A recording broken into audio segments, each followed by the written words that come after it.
Buenos días a todos. Bienvenido a esta mañana del viernes 8 de enero y vamos a seguir con la lectura de ese libro impresionante. El viejo escocés excéntrico también lo sabía. Desde las majestuosas alturas de Skibo Castle había visto, primero divertido y luego con resentimiento, los intentos de las pequeñas compañías de Morgan entremetiéndose en sus negocios. Cuando esos intentos se tomaron demasiado importantes, el mal genio de Carnegie se convirtió en ira y en deseo de venganza. Decidió duplicar cada fábrica suya por cada una que sus rivales poseyeran. Hasta entonces no había tenido interés en cables, tubos, fleques ni planchas. En cambio, se contentaba con venderle el acero en bruto a esas compañías y las dejaba que trabajaran en la especialización que quisieran. Ahora, con Schwab como jefe y lugarteniente capaz, planeaba arrinconar a sus enemigos contra la pared. Así fue como Morgan vio la solución a su problema de combinaciones en el discurso de Charles Schwab. Un trust sin Carnegie, el gigante, no sería ningún trust, sino un pastel de ciruelas sin ciruelas. El discurso de Schwab de aquella noche, del 12 de diciembre de 1900, aportó la sugerencia, que no la solicitud, de que el vasto imperio Carnegie podía llegar a estar bajo la sombra de Morgan. Habló del futuro mundial del acero, de reorganización en área de la eficiencia, de especialización, de deshacerse de compañías improductivas, de la concentración del esfuerzo en las propiedades florecientes, de ahorro en el tráfico de mineral bruto, de ahorro en los departamentos directivo y administrativo, de captar mercados extranjeros. Más que todo eso, les digo a los bucaneros que había entre ellos dónde estaban los errores de su piratería habitual. Sus propósitos, suponía él, habían sido crear monopolios, aumentar los precios y pagarse a sí mismo dividendos exagerados, más allá de todo privilegio. Con su estilo campechano, Schwab condenó ese sistema. La estrechez de miras de semejante política, dijo a su auditorio, residía en el hecho de que restringía el mercado en un momento en que todo pugnaba por la expansión. Abaratando el coste del acero, explicó, se crearía un mercado expansivo, se darían más usos para el acero y se captaría una parte considerable del mundo de la industria. En realidad, aunque él no lo supiese, Schwab era un apóstol de la moderna fabricación en serie. Así acabó la cena en el University Club. Morgan se fue a casa para pensar en las predicciones de progreso de Schwab. Schwab regresó a Pittsburgh a dirigir el negocio siderúrgico para W. Andrew Carnegie, mientras Gary y todos los demás volvían a sus teletipos para especular, anticipándose al próximo movimiento. No tardó mucho en suceder. A Morgan le llevó más o menos una semana digerir el festín de razonamientos que Schwab le había puesto delante. Cuando se aseguró de que no iba a sufrir ninguna indiscreción financiera, llamó a Schwab y se encontró con un hombre bastante reticente. Al señor Carnegie, le dijo Schwab, quizá no le agrada mucho descubrir que el presidente de su conglomerado de empresas había estado coqueteando con el emperador de Wall Street, el barrio que Carnegie había resuelto no pisar jamás.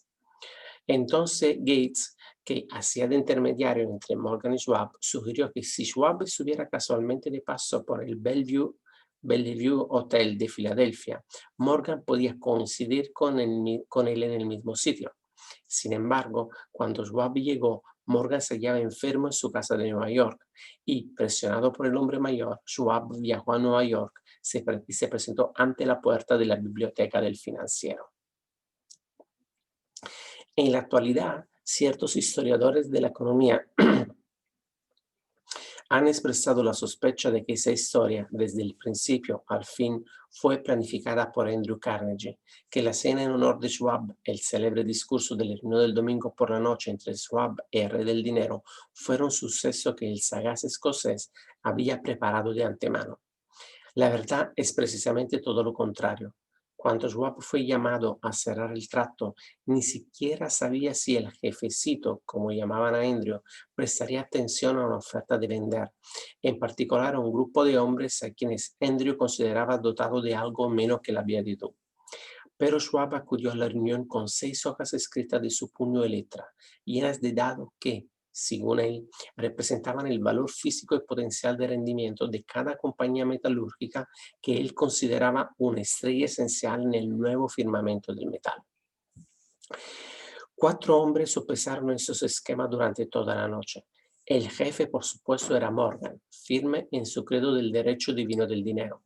Con él estaba su socio aristocrático, Robert Bacon, un erudito y un caballero. El tercero era Gates, a quien Morgan tachaba de apostador y utilizaba como herramienta. El cuarto era Schwab, que sabía más sobre el proceso de elaborar y vender acero que cualquier grupo de hombres de su época. A lo largo de aquella conferencia, los esquemas del hombre de Pittsburgh no se cuestionaron nunca. Si él decía que una compañía valía tanto, así era, y punto. También insistió en incluir en la combinación solo las empresas que él tenía nominadas. Había concebido una corporación sin dobleces, donde ni siquiera quedaba lugar para satisfacer las codicias de amigos que deseaban descargar sus compañías sobre los anchos hombros de Morgan. Al amanecer, Morgan se puso de pie y se desperezó. Solo quedaba un asunto pendiente. ¿Cree que puede persuadir a Henry Carnegie de vender?, preguntó. Puedo intentarlo, repuso Schwab. Si usted consigue que venda, me comprometeré en todo ese asunto, aseguró Morgan. Hasta allí todo iba bien, pero ¿vendería Carnegie? ¿Cuánto pediría? Schwab pensaba en unos 320 millones de dólares. ¿Cómo se efectuaría el pago?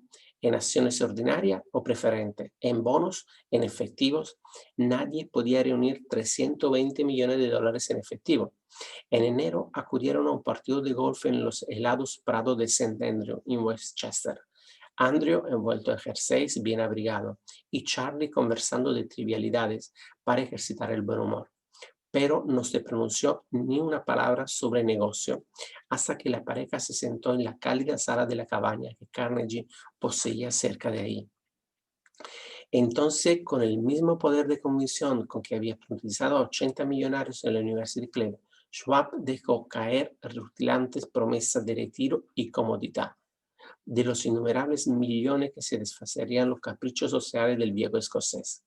Carnegie estuvo de acuerdo, escribió algo en un trozo de papel y dijo: muy bien, venderemos por este precio. La cifra era de unos 400 millones de dólares y surgió a partir de los 320 millones que Schwab había previsto como precio básico, añadiéndole 80 millones para recuperar el valor aumentado sobre el capital previsto durante los últimos 2 años. Más tarde, en la cubierta de un transatlántico, el escocés le decía arrepentido a Morgan: ojalá te hubiera pedido 100 millones más. Si me lo hubieras pedido, te lo hubiese dado, le respondió Morgan, amable. Hubo cierto alboroto, por supuesto. Un corresponsal británico envió un cable diciendo que el mundo del acero extranjero estaba aterrado ante la gigantesca corporación.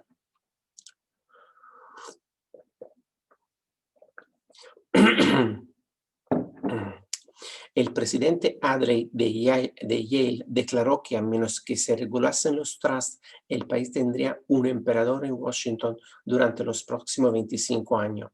Pero ese hábil agente de bolsa que King era, se aplicó a su trabajo de impulsar tan vigorosamente las nuevas acciones hacia el público que todo el exceso de liquidez, estimado por algunos en cerca de 600 millones de dólares, fue absorbido en un abrir y cerrar de ojos.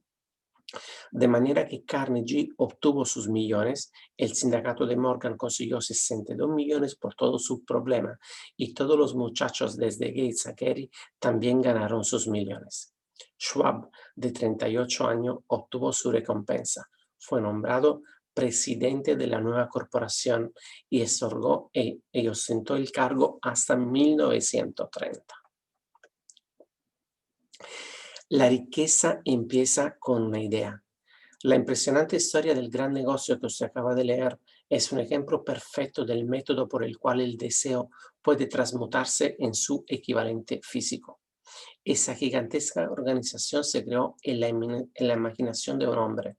El plan por el que proporcionaban a la organización hornos de acero que aportaban su estabilidad financiera se creó en la mente de la misma persona. Su fe Su deseo, su imaginación, su perseverancia fueron los verdaderos ingredientes esenciales que conformaron la United States Steel Corporation. Los hornos y los equipos mecánicos adquiridos por la empresa después de haber surgido a la existencia legal fueron incidentales, pero un análisis cuidadoso revelará el hecho de que el valor aumentado de las propiedades adquiridas por la corporación se incrementó en unos $600 millones por la mera transacción que los consolidaba bajo una misma gerencia. En otras palabras, la idea de Schwab, sumada a la fe con el que contagió a Morgan y a los demás, había dado unos beneficios de unos $600 millones. No es una suma insignificante para una sola idea. La United States Steel Corporation prosperó hasta convertirse en una de las empresas más ricas y poderosas de Estados Unidos, dando empleo a miles de personas, desarrollando nuevas aplicaciones para el acero y abriendo nuevos mercados, demostrando de este modo que los 600 millones de beneficios que la idea de Schwab produjo estaban bien merecidos. La riqueza empieza a partir de una idea. La cantidad está limitada solo por la persona en cuya mente esa idea se pone en movimiento. La fe elimina las limitaciones. Cuando esté preparado para negociar a la vida lo que usted desee, recuerde, usted es el que pone el precio por obtener lo que quiere. La autosugestión, el vehículo para influir en el subconsciente, el tercer paso hacia la riqueza. Autosugestión es un término que se aplica a todas las sugestiones y a todos los estímulos autoadministrados que alcanzan la propia mente a través de los 5 sentidos. Dicho de otro modo, la autosugestión es la sugestión de uno mismo. Es el agente de comunicación entre esa parte de la mente donde la parte consciente tiene lugar y aquella otra que sirve de asiento de la acción para el subconsciente. A través de los pensamientos dominantes que uno permite que permanezcan en la mente consciente, que esos pensamientos sean positivos o negativos, no altera el mecanismo, el principio de la autosugestión alcanza voluntariamente el subconsciente e influye por su intermedio en esos pensamientos. La naturaleza ha creado el hombre de tal manera que tenga control absoluto sobre el material que llega a su subconsciente a través de sus 5 sentidos, aunque eso no significa que deben interpretarse como una afirmación de que el hombre siempre ejercita ese control. En casi todos los casos no los ejercita y ello explica por qué tanta gente vive en la pobreza. Recuerde lo que se ha dicho sobre la semejanza del subconsciente con un jardín fértil, en donde las hierbas crecen en abundancia, si no se siembran semillas de plantas más deseables. La autosugestión es el agente de control a través del cual un individuo puede alimentar voluntariamente sus subconscientes con pensamientos de naturaleza constructiva o, por negligencia, permitir que los pensamientos de naturaleza destructiva se infiltren en ese rico jardín de la mente.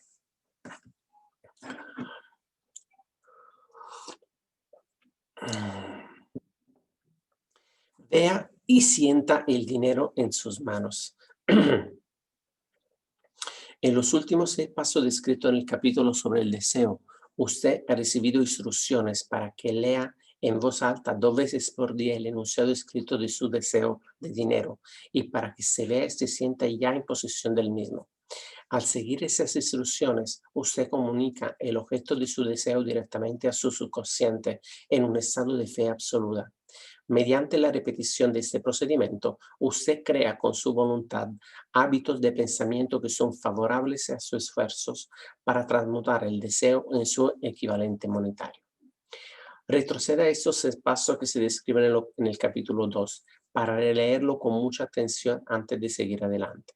Luego, cuando llegue a esa parte, lea con atención las 4 instrucciones para la organización de su equipo de trabajo que se describen en el capítulo sobre la planificación organizada. Al comparar estos 2 conjuntos de instrucciones, usted se dará cuenta de que ambos se basan en el principio de la autosugestión. Recuerde, por lo tanto, cuando lee en voz alta el enunciado de su deseo, mediante el cual usted se empeña en desarrollar una conciencia del dinero, que la mera lectura de esas palabras no tendrá consecuencia, a menos que usted las funda con la emoción, con el sentido de sus palabras. Su subconsciente reconoce y actúa solo en los pensamientos que usted ha combinado con la emoción, con el sentimiento. Ese es un hecho tan importante como para garantizar la repetición prácticamente en cada capítulo, porque la falta de comprensión de eso es la razón principal de que la mayoría de la gente que trata de aplicar el principio de la autosugestión no logre los resultados deseados. Repito esa cita. Ese es un hecho tan importante como para garantizar la repetición prácticamente en cada capítulo, porque la falta de comprensión de eso es la razón principal de que la mayoría de la gente que trata de aplicar el principio de la autosugestión no logre los resultados deseados. Las palabras indiferentes recitadas sin emoción no influyen en el subconsciente. Usted no tendrá resultado apreciable hasta que aprenda a llegar a su subconsciente con pensamientos o palabras habladas que hayan sido cargados con la emoción de la convicción. No se desanime si no puede controlar y dirigir sus emociones la primera vez que trate de hacerlo. Recuerde que no existe la posibilidad de obtener algo por nada. Por mucho que quiera, no podrá engañarse. El precio de la capacidad para influir en su subconsciente es la perseverancia incansable en la aplicación de los principios que se describen aquí.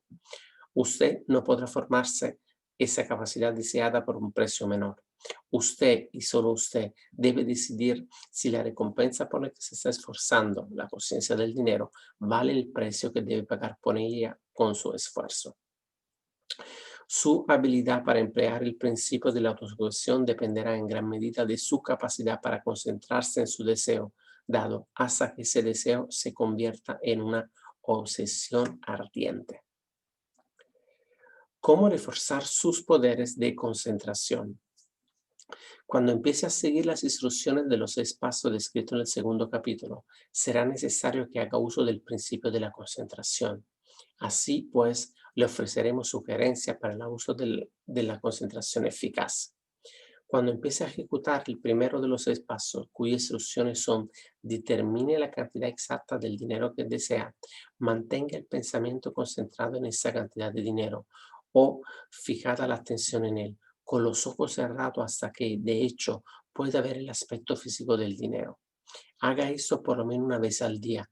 A medida que progrese en ese ejercicio, siga las instrucciones dadas en el capítulo de la fe y véase a sí mismo en posesión del dinero.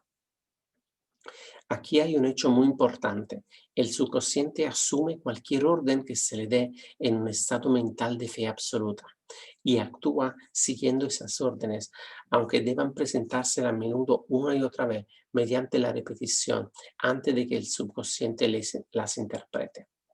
Teniendo en cuenta la afirmación anterior, considere la posibilidad de jugarle un truco perfectamente legítimo a su subconsciente y hágala creer, porque usted cree en ello, que usted debe obtener esa cantidad de dinero que está visualizando, que esa cantidad de dinero espera que usted sea su dueño y que el subconsciente debe proporcionarle planes prácticos para conseguir un dinero que ya es suyo. Endósele la idea sugerida en el párrafo anterior a su imaginación y vea cómo su imaginación puede o podrá crear planes prácticos para la acumulación del dinero mediante la transmutación de su deseo. No espere un plan definido mediante el cual se propondrá intercambiar servicio o mercadería a cambio de dinero que usted visualiza. En cambio, empiece a verse en posesión del dinero, esperando, exigiendo, mientras tanto que su subconsciente le proporcione los planes que necesite. Esté alerta en espera de esos planes y póngalos en acción inmediatamente cuando surjan. Cuando los planes aparezcan, destellarán en su mente a través del sexto sentido, con la forma de una inspiración. Trátala con respeto y actúe según ella tan pronto como la reciba.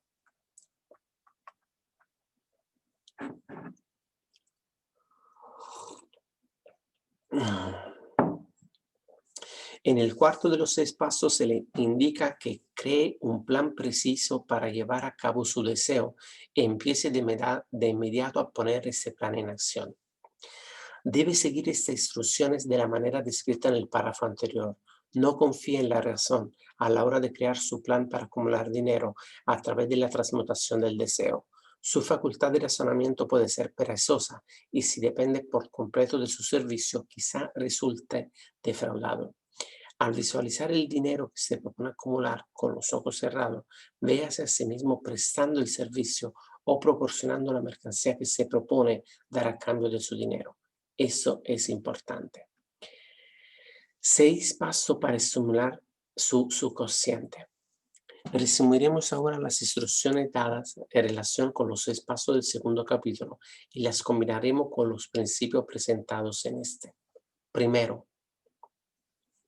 elija un sitio tranquilo, preferiblemente en la cama por la noche, donde no vayan a distraerlo ni a interrumpirlo.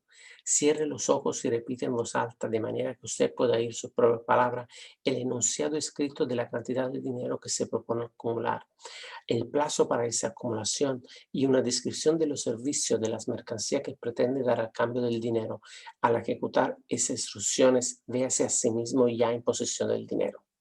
Por ejemplo, suponga que se propone acumular $50,000 para el 1 de enero dentro de 5 años, que se propone prestar servicios personales a cambio del dinero en carácter de vendedor. El enunciado escrito de su propósito deberá ser más o menos como el siguiente. El primer día de enero de 1900 seré poseedor de $50,000 que afluirán a mí en diversas sumas de tiempo en tiempo durante ese lapso de 5 años. A cambio de ese dinero, daré los servicios más eficientes de que soy capaz, girando la mayor cantidad posible y proporcionando la mejor calidad de servicio como vendedor describe el servicio o la mercadería que se propone vender. Confío en que tendré la posesión de ese dinero. Mi fe es tan fuerte que puedo verla ahora ante mis ojos. Puedo tocarlo con las manos. Ahora está esperando de ser de mi propiedad en el momento y en la proporción en que yo proporcione el servicio que estoy dispuesto a dar a cambio de él. Espero un plan con el que acumular ese dinero y lo ejecutaré tan pronto como aparezca. Segundo, repita este programa por la noche y por la mañana hasta que pueda ver en su imaginación el dinero que ha decidido acumular. Tercero, ponga una copia de su enunciado escrito en donde pueda verla por la noche y por la mañana y léala justo antes de dormirse y antes de levantarse hasta que la haya memorizado. Al seguir esas instrucciones, recuerda que está aplicando el principio de la autosugestión con el propósito de darle órdenes a su subconsciente. Recuerde, además, que su subconsciente acatará solo instrucciones que estén cargadas emocionalmente dirigidas hacia él con sentimiento. La fe es la más fuerte y productiva de las emociones. Siga las instrucciones del capítulo dedicado a ella.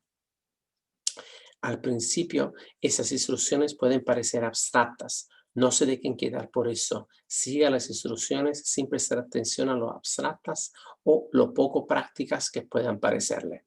Pronto llegará el momento en que, si ha hecho lo que se le ha indicado, tanto en espíritu como en actos, todo un nuevo universo de poder se desplegará ante usted. El secreto del poder de la mente. El escepticismo en relación con las nuevas ideas es una característica de todos los seres humanos, pero si sigue las instrucciones indicadas, su escepticismo pronto se convertirá en convicción, que a su vez se cristalizará en fe absoluta. Muchos filósofos han afirmado que el hombre es el dueño de su propio destino terrenal, pero casi ninguno ha conseguido decir por qué lo es. La razón de que el hombre pueda ser dueño de su propio estatus terrenal y en especial de su nivel económico queda expresada con todo detalle en este capítulo. El hombre puede convertirse en el dueño de sí mismo y de su ambiente porque tiene el poder de influir en su propio subconsciente. Llevar a cabo la transmutación del deseo en dinero conlleva el empleo de la autosugestión como agente mediante el cual uno puede alcanzar el inconsciente e influir en él. Los otros principios son simples herramientas con las que aplicar la autosugestión. Atesore esta idea y siempre tendrá conciencia de la importancia del principio de la autosugestión en sus esfuerzos para acumular dinero mediante los métodos que se describen en este libro. Una vez haya leído el libro entero, vuelva a ese capítulo y tanto en espíritu como en actos siga esas instrucciones. Cada noche lea el capítulo entero en voz alta una vez hasta que llegue a estar plenamente convencido de que el principio de la autosugestión se basa en la verdad y en el buen juicio, que obtendrá para usted todo lo que os ha pedido. Mientras lea, subraye con un lápiz cada frase que le impresione favorablemente. Siga las instrucciones anteriores al pie de la letra y el camino se le abrirá hacia una comprensión completa y el dominio de los principios del éxito. Cada adversidad, cada fracaso y cada angustia llevan consigo la semilla de un beneficio equivalente o mayor. Perfecto, pienso que lo vamos a dejar aquí para empezar el lunes con el capítulo 5 del conocimiento especializado, experiencias personales y observaciones, y con el cuarto paso hacia la riqueza. Así que espero que les haya gustado esa lectura. Nos vemos el lunes nos vemos el lunes para empezar con el cuarto paso y no se olviden de hacer la tarea de escribir su enunciado en el cuaderno y de seguir los pasos que se describen en el libro. Así que buen fin de semana para todos. Nos vemos el lunes. Un fuerte abrazo a todos.